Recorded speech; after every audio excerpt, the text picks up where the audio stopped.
Have you ever noticed a stranger's hunger and felt it in your own bones? Marcus Davis had. He'd climbed from nothing to build a successful consulting firm, but he never forgot where he came from. Those lean years still lived in his bones.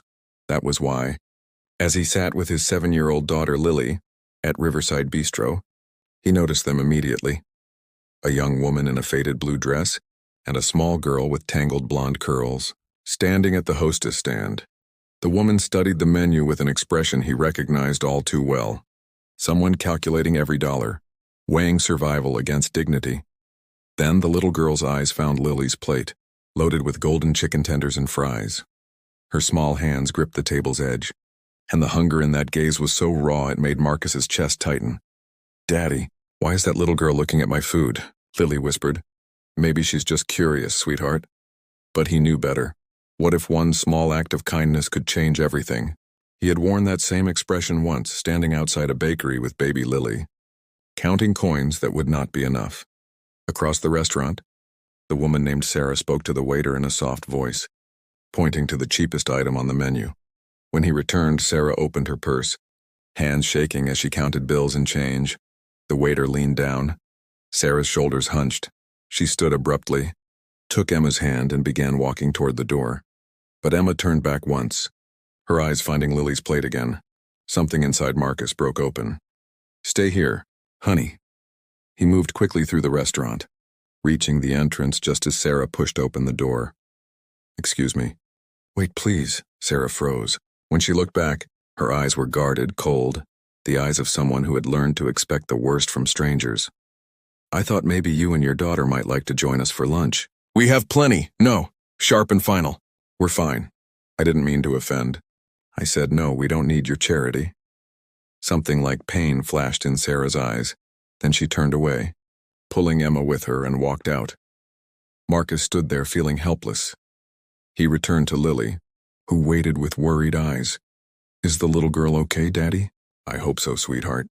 As he watched them walk down the sidewalk, Marcus felt the weight settle into his chest. He had seen something in Sarah's eyes that went beyond the immediate crisis. Someone who had been betrayed by kindness before, who learned that help always came with strings attached. He knew that look. He had seen it in his own mirror once. Before someone showed him genuine compassion existed. That turning point was what built everything. He now had a need to pay forward what was once given to him stirred inside. But how do you help someone too scared to trust? When they left an hour later, Lily tugged his hand. "They were really hungry, Daddy." Marcus knelt to her level. "You're right. Sometimes people who are struggling need help, but sometimes they're scared to accept it. Why? Because sometimes people who offer help want something back that can hurt people, make them not trust anyone. Then how can you help them?" It was the question he had been asking himself. He thought about the restaurant owner named George, who had given Marcus a dishwashing job while he carried baby Lily. George had not offered charity. He had offered respect, treating Marcus like a man capable of building his own future. That distinction made all the difference. Maybe that was the answer. Not a handout, but opportunity. Marcus could use another assistant. The question was how to offer employment without pressure. Over the next days, he made himself present in spaces where someone in Sarah's situation might be. It was Thursday, nearly a week later, that he saw them again at Riverside Park. Emma was on the swings, blonde curls flying. Sarah sat on a bench, eyes never leaving her daughter.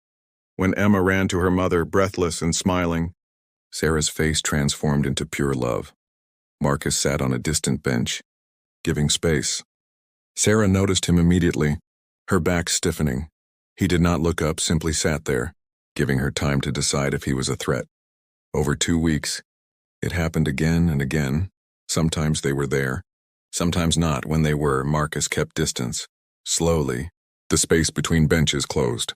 One day, 15 feet, then 10.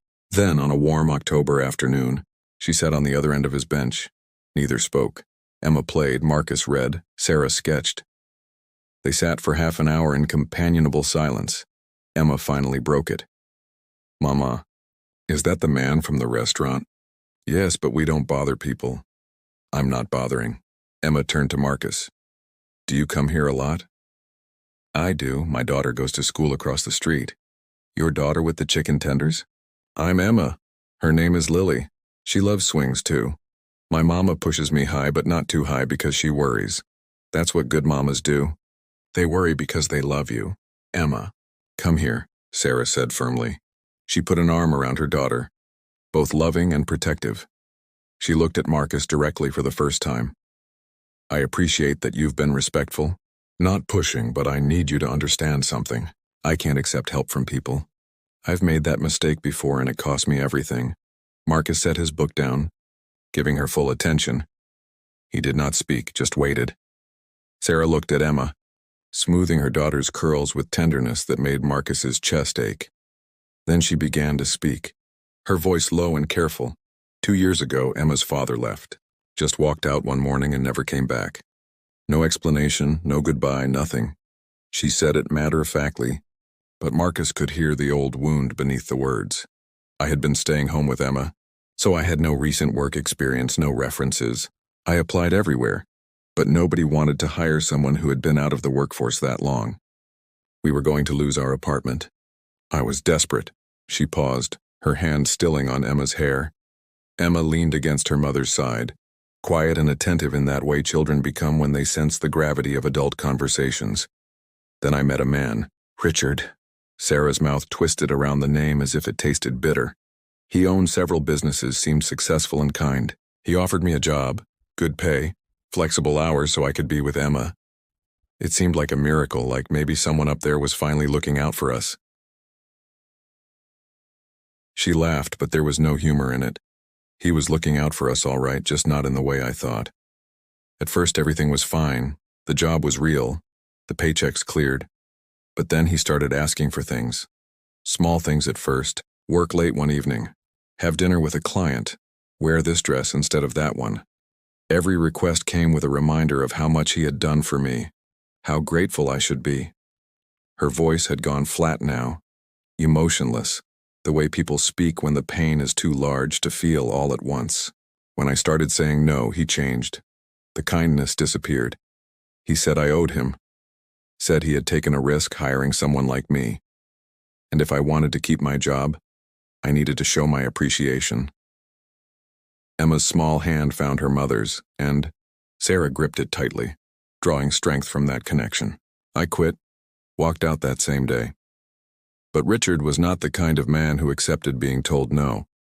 He spread rumors, called every place I applied to, made sure nobody in his network would hire me. We lost the apartment anyway. Spent 4 months in a shelter before I found work at a laundromat under the table, cash only. The pay is terrible and it is not enough. But at least I do not owe anyone anything. She looked up at Marcus, eyes bright with tears. So, when you offered help, when you kept showing up, I've been waiting for the other shoe to drop, waiting for you to tell me what you really want. Because that's how it works. Nobody helps for free, there's always a price. The words hung heavy between them.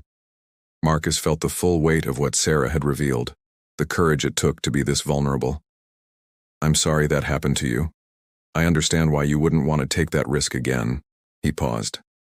I'm not going to tell you I'm different. Words are cheap. Richard probably said all the right things too. Sarah's expression flickered with surprise. But I want you to know something about me. 10 years ago, I was where you are. Single father. No job. Sleeping in my car with my baby daughter because I could not afford rent. I was terrified every single day that someone would see us, that they would take Lily away because I could not provide for her properly. He paused, letting the vulnerability of that confession settle between them. Her eyes widened, reassessing this man in his pressed shirt and expensive watch, trying to reconcile that image with the one he was describing. A restaurant owner named George gave me a dishwashing job. He did not just hand me charity. He paid, fair wages, treated me with respect, never made me feel I owed him more than honest work. When I was ready to move up, he helped me find a better job. When I started my own business years later, he was my first investor. He did not want equity or repayment. He just said, when you are in a position to help someone else, do it. That is how you pay me back. Marcus leaned forward. I'm not George, but I've learned that real help doesn't come with strings. It's not a transaction. It's just one human recognizing another's struggle and having the means to make it easier. Sarah was quiet, fingers braiding Emma's hair. How do I know you're not just better at the game than Richard? You don't. You can't know. Trust has to be built over time through actions, not words. So I'm not asking you to trust me now. I'm just asking you to consider the possibility that there might be another way. Another way to what? To move forward, to build something better for Emma. I own a consulting firm. I need someone for administrative work, scheduling, client correspondence. It's a real job with real responsibilities and fair wages. I'm offering you an interview, not charity. You'd have to earn the position by being good at it, but if you are, then it's just employment. A contract, a paycheck, nothing more. Sarah's hands trembled. Why? Why would you do this? Because George did it for me. Because I remember what it feels like to be one bad day away from losing everything. Because Emma deserves more than counting pennies and you deserve to not have to do it. He paused. And because I believe in paying it forward. For the first time, Sarah's walls cracked slightly. The war happening behind her eyes was visible. Hope fighting caution. Desire to believe warring with a knowledge of how badly belief had hurt before. I need to think about it. Of course. Take your time. Marcus pulled out a business card, setting it on the bench. My office number and email. If you decide you want to interview, just call. If not, that's okay too. Either way, I'll still be here at lunch sometimes, and Emma is welcome to play. He stood, gathering his things. It was nice to officially meet you both. Emma. Those are impressive swing skills. Emma beamed. Sarah managed a small, tentative smile. Marcus walked away, heart pounding harder than any business negotiation. This felt more important, more real. Days passed with no call. On the fourth day, his office phone rang. Sarah's voice came through, careful and formal. Mr. Davis, this is Sarah Mitchell. We met at the park. I'd like to schedule an interview if the position is still available. It is. When would work for you? Monday came. Sarah showed up 15 minutes early, wearing a carefully pressed dress, her resume printed on slightly yellowed paper. Marcus conducted the interview professionally, asking about skills and experience. Sarah answered thoughtfully, her intelligence evident despite employment gaps. At the end, he offered her the job, not from pity, but because she was genuinely qualified. There's a 3-month probationary period standard for all new hires. During that time, either of us can terminate with 1 week's notice. After 3 months, it becomes permanent with benefits. Everything is in the contract. I'd encourage you to take it home, read it carefully, maybe have someone look it over. Sarah picked up the contract, scanning with sharp eyes. This is very fair. It's meant to be. I pay employees what they're worth and treat them with respect. In return, I expect quality work and honesty. That's the extent of it. She looked at him for a long moment, searching for deception. Marcus held her gaze steadily. I'll start Monday. And thank you, not for charity, but for the opportunity. You're welcome. And Sarah, this isn't charity. You're going to earn every dollar. I can be demanding when it comes to quality work. For the first time, she smiled. Small, tentative, but real. Good. I wouldn't respect you if you weren't. Sarah started the following week. True to his word, Marcus treated her like any other employee. Professional, occasionally demanding, always fair. He did not ask about her personal life. When she made mistakes in those first weeks, he corrected matter-of-factly. When she did excellent work, which was most of the time, he acknowledged it professionally. Slowly, carefully, Sarah began to relax.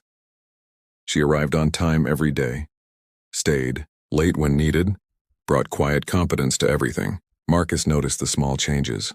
Her shoulders gradually lost defensive tension. She began speaking up with ideas instead of just nodding. She started trusting that when he said something, he meant it. But could trust survive a real crisis? The real test came 6 weeks in, on a cold November evening when Marcus was working late in his office. His phone rang and Sarah's number appeared on the screen. He answered, expecting a work question, but instead heard panic in her voice. the kind of fear only a mother watching her child suffer could understand. "Mr. Davis, I'm so sorry to bother you, but I don't know what else to do." Her words came out in a rush, breathless and frightened. "Emma is sick. Really sick. High fever, trouble breathing.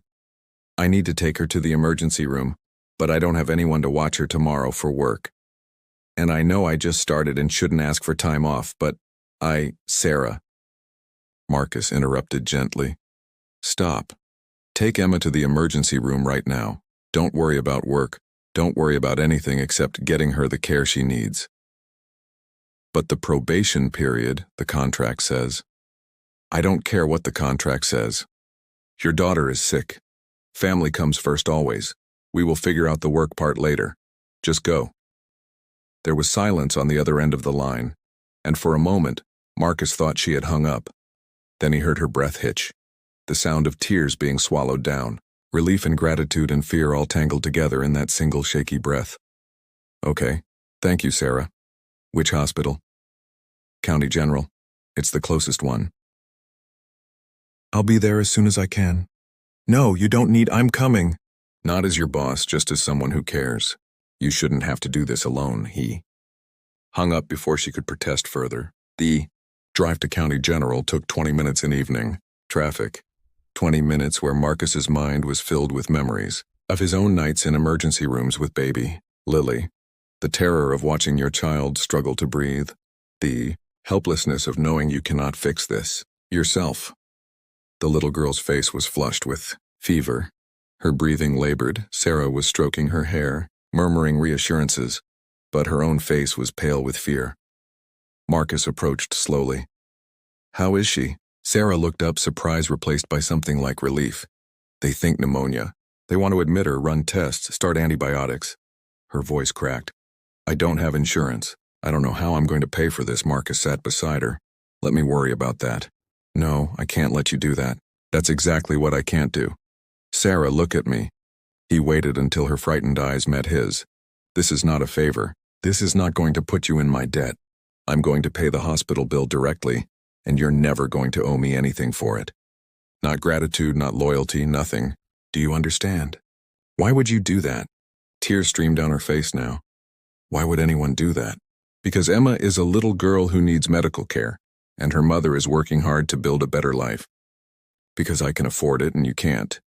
Because George once paid my rent for 3 months when Lily was sick and he wouldn't let me pay him back either. He said the same thing I'm saying now. This is not a transaction. This is just basic human decency." Sarah shook her head, trembling. "I don't know how to accept this. I don't know how to not feel like I owe you everything." "Then don't accept it for yourself. Accept it for Emma. Because she shouldn't suffer because her mother is too afraid of being hurt again." Marcus softened his voice. "Sarah, I know Richard taught you that kindness is just manipulation, but that's not true. There are good people who help because it's the right thing to do, not because they want something back. George was one. I'm trying to be one. And someday when you're in a position to help someone else, you can be one too." Emma stirred, coughing weakly. A nurse appeared and called them back. Sarah stood, still holding her daughter, and looked at Marcus with eyes full of tears and uncertainties, and the first fragile shoots of something that might become trust. "Okay, for Emma." Marcus stayed in the hallway where Sarah could see him through the window. A steady presence. He made calls to hospital administration, arranged for bills to be sent to his office, signed forms that made him financially responsible without giving him rights over Sarah's decisions. Emma was admitted with pneumonia. The doctor started IV antibiotics, and oxygen, and her breathing began to ease. Sarah sat by her bedside all night. Marcus brought coffee and sandwiches, sat with her during quiet hours when there was nothing to do but wait and worry. They did not talk much, but in the silence, in the simple act of showing up and staying, something shifted. Sarah began to understand what Marcus had been trying to tell her, that not all help came with hidden costs, that sometimes people just did the right thing because it was right. As dawn light filtered through hospital windows, Emma's fever finally broke. She opened her eyes, saw her mother, and smiled. "Hi, Mama." Sarah burst into tears, pressing her forehead against Emma's hand. "Hi, baby. You scared me. I'm sorry. Is that man here? The one with the daughter who likes swings?" Yes, he's here. That's nice of him. Emma's eyes drifted closed. He seems like a good person, Mama. Like you? Sarah looked at Marcus standing near the door. Her face was streaked with tears, eyes red from exhaustion, but when she smiled at him, it was genuine and warm and free from defensive walls. Thank you. Not just for the bill, for showing up, for staying, for proving that maybe I was wrong about everyone. Marcus smiled back. You weren't wrong to protect yourself. Richard earned your distrust. I'm just grateful you were willing to give me a chance to earn something different. Emma recovered quickly. After 3 days, she was discharged. Sarah returned to work the following week, and if Marcus noticed she seemed lighter, more open, he did not comment. He simply continued treating her with the same professional respect. But things had changed. Sarah began to smile more, to joke with the office assistant, to bring in homemade cookies. She started joining the team for occasional lunches, hesitantly at first, then with growing comfort. When Marcus offered to adjust her schedule for Emma's school events, she accepted with gratitude instead of suspicion. The 3-month probation ended. Marcus made her position permanent without hesitation. Sarah was the best administrative assistant he had ever had. More than that, she had become a valued team member, someone whose judgment he trusted. Months into her employment, on a warm spring afternoon, Sarah knocked on Marcus's office door. Do you have a minute? I wanted to talk about something personal. Of course. What's on your mind? Sarah sat, hands folded. I've been thinking a lot about what you said in the hospital about George and about paying it forward. I've been saving money, and I'm finally in a position where I have a little extra. Not much, but something, and I want to use it to help someone the way you helped me. Marcus felt warmth spread through his chest. That's wonderful. What did you have in mind? There's a woman at Emma's school, another single mother struggling just like I was. I've watched her count change in the cafeteria, seen her daughter wearing shoes that are too small. I want to help her, but I don't want to make Richard's mistakes. I don't want her to feel like she owes me, so I'm asking you, how do I help someone without hurting them? Marcus leaned back, considering. You start by offering something concrete and finite, not open-ended charity, but a specific thing with clear boundaries. Maybe you buy her daughter new shoes and leave them anonymously. Maybe you invite them to dinner without making it feel like rescue. Maybe you let her know you've been where she is, and if she needs someone to talk to who understands, you're there, and if she refuses, then you respect that. You can't force help on someone not ready, but you can plant seeds. You can be a presence that shows her there are people who care without wanting something back. Eventually, if she needs you, she'll know you're there. Sarah nodded slowly. It's harder than I thought, helping someone. Well, I mean, there's so much that can go wrong. Yes, but you know what not to do because you've experienced it. That knowledge makes you better equipped than most. You understand the importance of dignity, boundaries, respect. Those are the foundations of real help. She smiled, and Marcus saw the transformation in her face. The haunted look was gone, replaced by quiet confidence. I learned that from you, from the way you treated me. Even when I didn't trust you, you never made me feel small. You just gave me room to find my own strength. You always had that strength. I just provided opportunity to use it. She stood to leave, then paused. Emma wants to know if Lily would like to come over for a play date. We have our own apartment now. A real one with 2 bedrooms. Emma has been dying to show it off. Marcus felt his throat tighten. Lily would love that. She's been asking about Emma since that day at the park. Good. Because Emma has been asking about her too. Turns out our daughters have excellent taste in friends. Sarah's smile was bright and genuine. 2 weeks later, Marcus and Lily arrived at Sarah's apartment for the play date. It was modest but welcoming, with small touches that spoke of Sarah's efforts to make it home.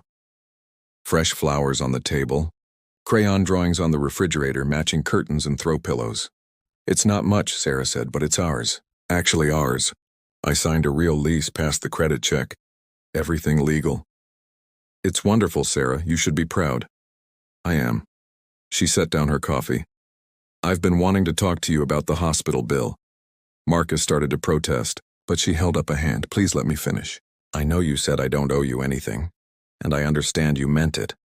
But I've been thinking about what Emma said that night about you being a good person. She was right, but not just because you paid the bill. You gave me respect and opportunity and space to heal. Those things are worth more than any dollar amount. She pulled out an envelope. This is not payment for the hospital bill. You were right that I can't afford that. But this is something else. It's a donation to the community center where you volunteer. The one that offers free meals. I've been volunteering there on weekends. And I wanted to contribute financially too. It's not a lot, but it's something. And I'm doing it in your name and George's name because that feels right. Marcus opened the envelope. A check for $500. For someone in Sarah's position, that was significant money carefully saved and thoughtfully given. His eyes stung. Sarah, this is incredibly generous. It's paying it forward like you taught me, like George taught you. I can't repay you directly, but I can help others. And I can teach Emma that when we're fortunate enough to have extra, we share it. Not because they owe us, but because it's the right thing to do. Marcus stood and pulled Sarah into a hug. She stiffened for just a second, then relaxed, her shoulders shaking with quiet tears. You've come so far. You should be so proud. I couldn't have done it without you. Yes, you could have. Maybe it would have taken longer. Maybe the path would have been harder. But you would have made it because you're strong and devoted to your daughter. I just helped speed up the timeline. From the bedroom, the girls' laughter rang out. They pulled apart, both wiping their eyes and laughing. They're going to be good friends, Sarah said. I think so too. And so are we. Yes, friends. I like that. The play date stretched. Into dinner with Sarah making spaghetti and Marcus helping in the kitchen while the girls set the table. It was simple and comfortable and normal.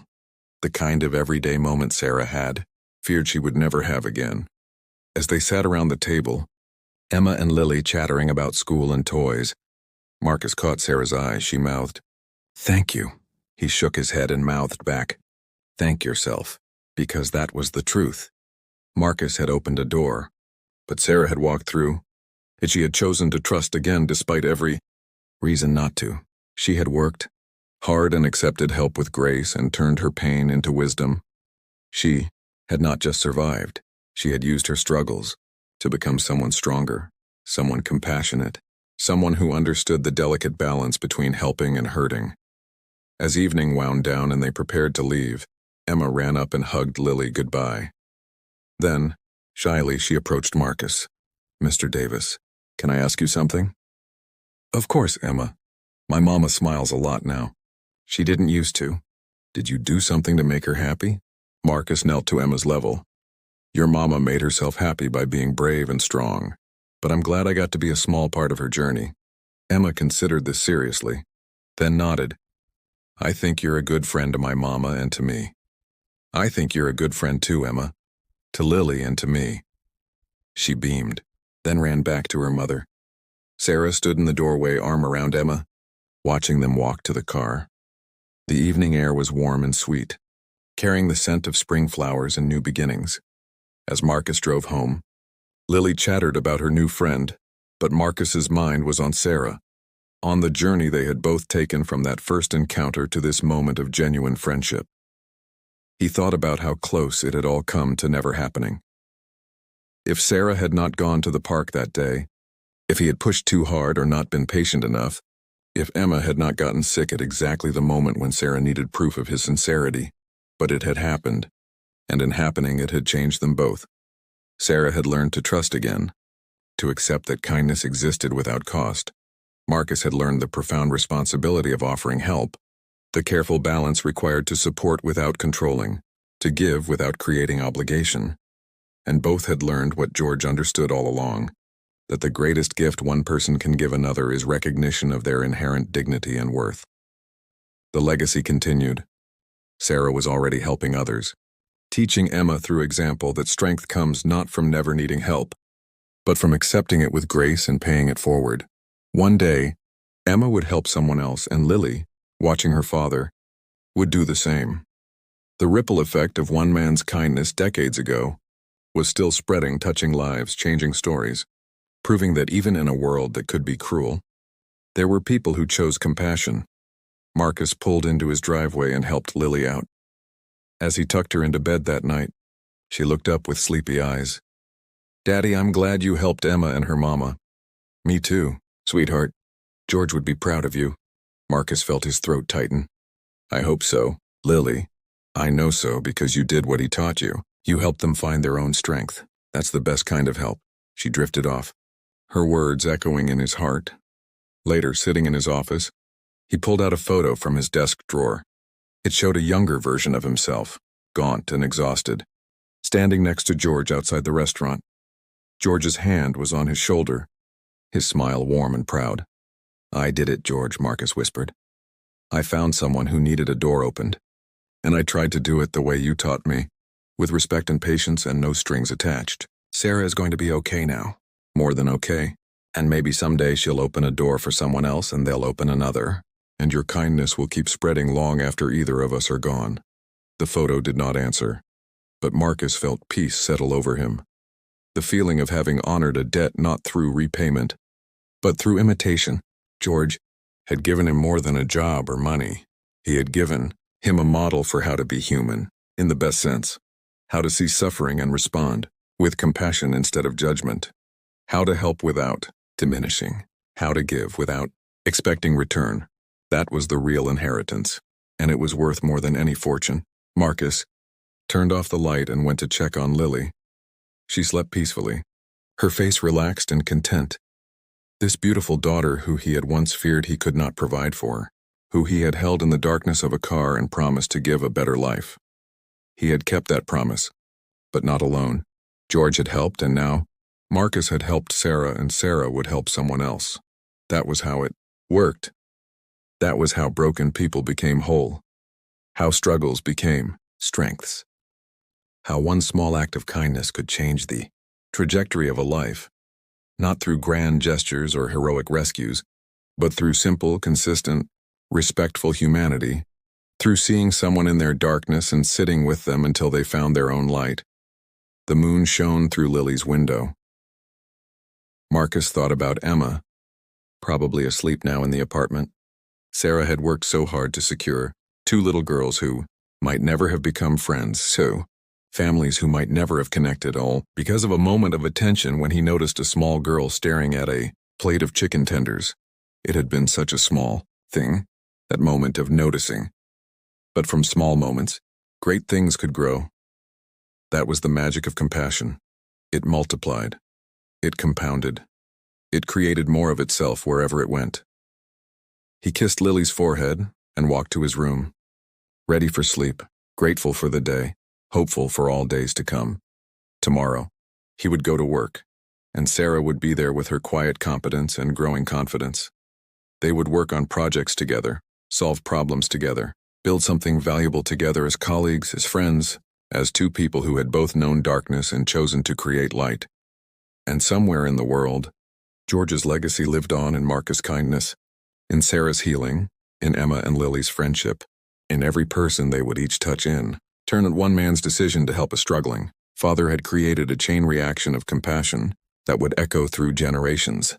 That was the true measure of a life well lived, not in what you accumulated, but in what you gave, not in what you kept, but in what you passed on. Marcus lay down, closed his eyes and smiled. Tomorrow would bring its own challenges and opportunities, but tonight he rested in the knowledge that he had done what George had asked. He had paid it forward. He had helped someone find their strength, and in doing so, he had honored the man who had once helped him find his own. The circle was complete and the ripple continued to spread.